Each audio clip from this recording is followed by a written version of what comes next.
محترم بزرگوں اور دوستوں، پیارے اسلامی بھائیوں، یہ بابرکت اور باعظمت مہینہ رمضان المبارک اپنے دامن میں رحمتیں، برکتیں، مغفرتیں لے کر تشریف لاتا ہے۔ اس 30 دن کے مہمان کی رضا سے اللہ کی رضا نصیب ہوتی ہے۔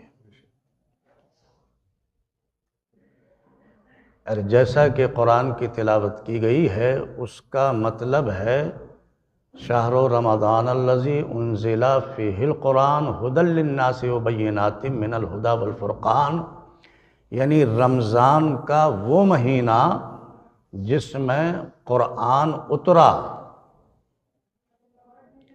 اور اس میں ہدایت، رہنمائی اور فیصلے کی روشن باتیں ہیں۔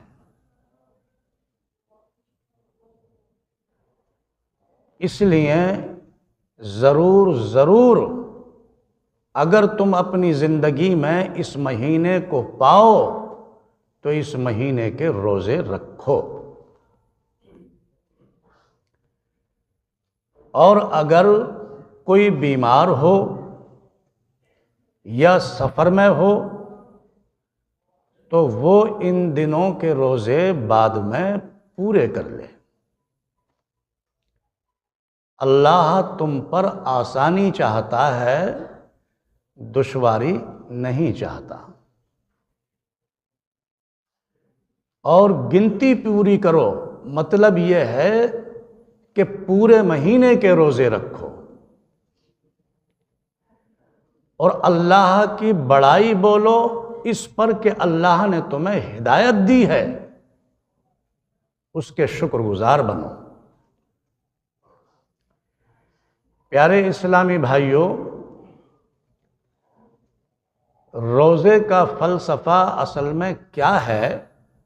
آپ اس کو اس طرح سمجھیں، یہ ہم سبھی جانتے ہیں کہ اللہ رب العالمین رازق ہے، وہی ہمارا مالک ہے اور وہی خالق ہے، اسی کے قبضہ قدرت میں ہماری زندگی اور موت ہے۔ اللہ ہی رزق عطا فرماتا ہے اور اللہ ہی ہمیں زندگی بخشتا ہے۔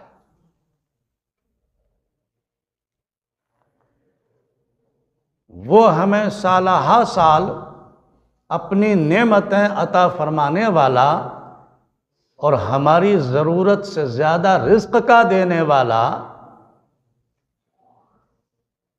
ہم سے یہ چاہتا ہے، یہ ہمارا امتحان مقصود ہے۔ وہ اس بات کو چاہتا ہے کہ یہ میں اپنے جن بندوں کو بے شمار رزق دے رہا ہوں اور نعمتیں دے رہا ہوں، کم از کم یہ 1 مہینے کے لیے میری رضا کی خاطر دن کو کھانا پینا چھوڑ بھی سکتے ہیں یا نہیں۔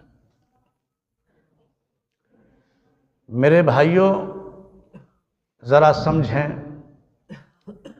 کہ اللہ جو رزق دینے والا ہے، اگر وہ ہمیں رزق نہ دے، ہمارا رزق روک دے تو ساری دنیا میں مارے مارے پھرو گے مگر رزق نصیب نہیں ہو سکتا۔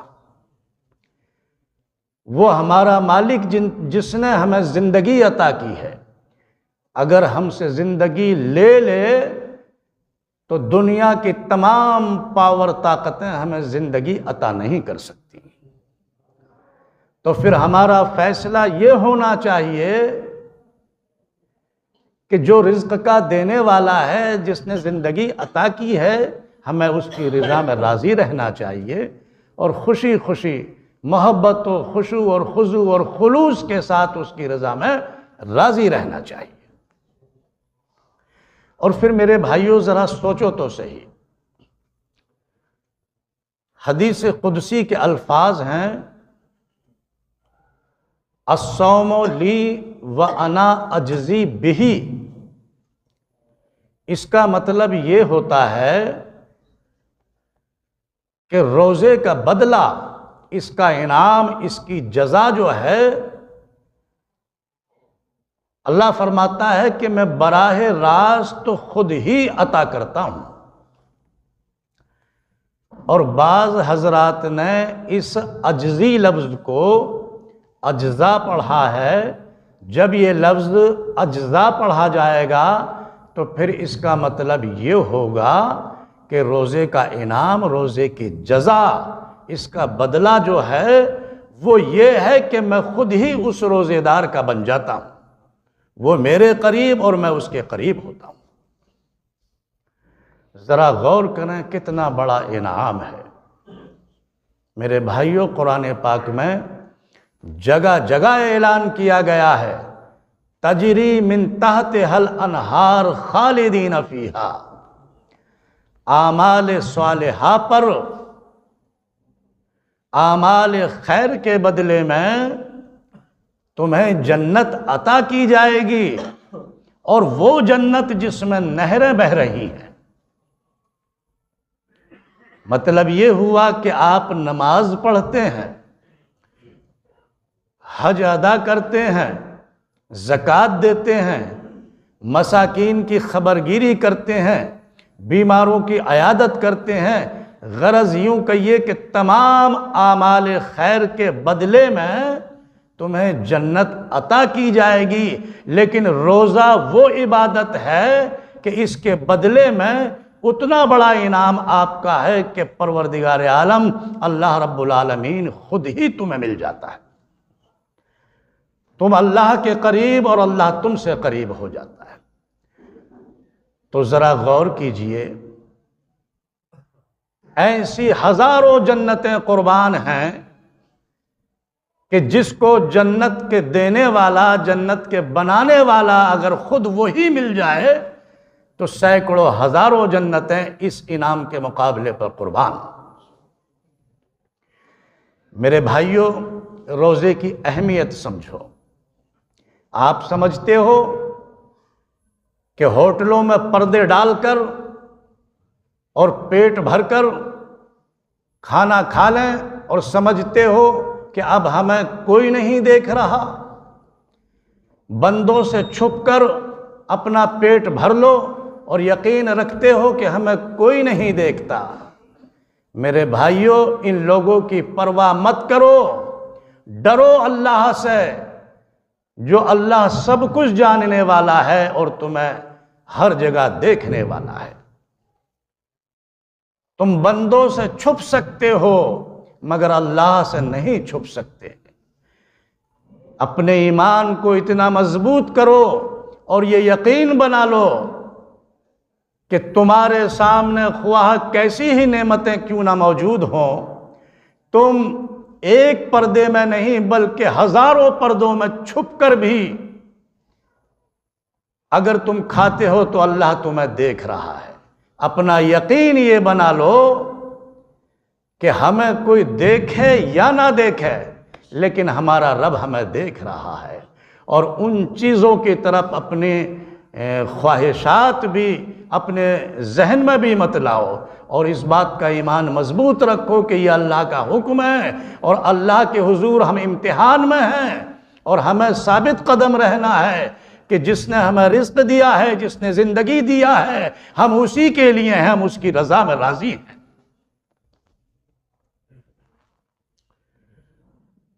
محمود، سلطان محمود غزنوی رحمۃ اللہ علیہ کا ایک واقعہ ہے کہ اپنے جرنیلوں کے سامنے ایک دن ہیرے جواہرات موتی وغیرہ پھینک دیے اور یہ کہا کہ جس کو چاہے وہ ان کو چن لو، اور اتنا کہنے کے بعد وہ وہاں سے چل دیے۔ کچھ دور جانے کے بعد پیچھے مڑ کر دیکھا تو ان کا وفادار غلام ایاز گھوڑے پر سوار پیچھے پیچھے چلا آ رہا ہے۔ کہا کہ بھئی کیا بات ہے؟ ہیرے جواہرات میں نے آپ تمام کے سامنے ڈال دیے اور پوری اجازت دی، اختیار دیا کہ تم جتنا چاہو وہ چن لو، اٹھا لو، اور سب کے سب جرنیل جو ہیں ان کے چننے میں لگے ہوئے ہیں۔ کیا بات ایاز، کیا تمہارے سامنے ہیرے اور موتیوں جواہرات کی چمک نہیں تھی؟ کیا تمہیں ان کی ضرورت نہیں تھی؟ کیا تمہیں ان کی کوئی طلب نہیں تھی؟ اٹھا لیتے ان ہیروں اور جواہرات اور موتیوں کو۔ میرے بھائیوں، غلام ایاز نے اتنا پیارا جواب دیا کہ اے آقا، جن کو ہیرے اور جواہرات چاہیے تھے وہ ان میں لگے ہوئے ہیں، اور مجھے جو طلب تھی وہ مجھے اپنے آقا کی طلب تھی۔ میں اپنے آقا کے غلامی میں حاضر ہوں اور آپ کے ساتھ موجود ہوں۔ یہ تو میں ایک دنیاوی واقعہ بتایا، جو ایک مثال پیش کی۔ مشکات شریف میں حدیث موجود ہے، خود اللہ کے پیارے محبوب جناب محمد الرسول اللہ صلی اللہ تعالی علیہ وسلم کے ساتھ جو یہ واقعہ پیش آیا۔ ایک صحابی ہیں ربیعہ، ان صحابی نے حضور کو وضو کرایا۔ آپ تاجدار مدینہ حضور سرور کائنات صلی اللہ تعالی علیہ وسلم اپنے صحابی ربیعہ کی خدمت سے خوش ہوئے اور دریائے رحمت جوش میں آیا۔ فرمایا کہ اے ربیعہ، سل ربیعہ، مانگ کیا چاہتا ہے؟ پیارے اسلامی بھائیوں، الفاظوں پر غور کرو۔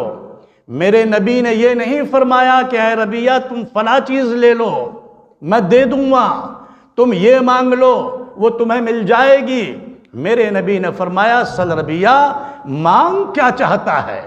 مطلب یہ ہے کہ ایک عام اختیار دے دیا، عام حق دے دیا کہ جو تم چاہو وہ مانگ لو اور وہ میں تمہیں دے دوں گا۔ اب صحابی کو یہ اختیار تھا، یہ حق مل چکا تھا۔ وہ چاہتے تو کہہ دیتے کہ یا رسول اللہ، مجھے کسی ملک کی بادشاہت عطا کر دیں۔ اگر وہ چاہتے تو کہہ دیتے کہ دولت، خزانوں کے ڈھیر میرے قدموں پر لگا دیجئے، اور وہ مل جاتا۔ مگر قربان جائیے صحابی کی مانگ پر۔ صحابی رسول حضرت ربیعہ مانگتے ہیں تو کیا مانگتے ہیں؟ یا رسول اللہ، یا حبیب اللہ، میں اور میرے ماں باپ آپ پر قربان ہو جائیں۔ یا رسول اللہ، میں جانتا ہوں کہ اگر بادشاہت مانگوں تو مل جائے گی، اگر خزانہ مانگوں تو میرے قدموں پر خزانوں کے ڈھیر لگ جائیں گے، لیکن یا رسول اللہ، یا حبیب اللہ، میں بادشاہت کا طلبگار نہیں ہوں، دولت نہیں چاہتا، اگر چاہتا ہوں تو صرف اتنا چاہتا ہوں کہ یا رسول اللہ اسألک مرافقتا فی الجنہ، جنت میں بھی آپ کی غلامی میں حاضر رہوں، آپ کے پاس رہوں۔ کسی شاعر نے اس واقعے کو اپنے اشعار میں اس طرح باندھا ہے کہ تجھ سے تجھی کو مانگ کر مانگ لی ساری کائنات، اور مجھ سا کوئی گدا نہیں اور تجھ سا کوئی سخی نہیں، جھولی ہی میری تنگ ہے تیرے یہاں کمی نہیں۔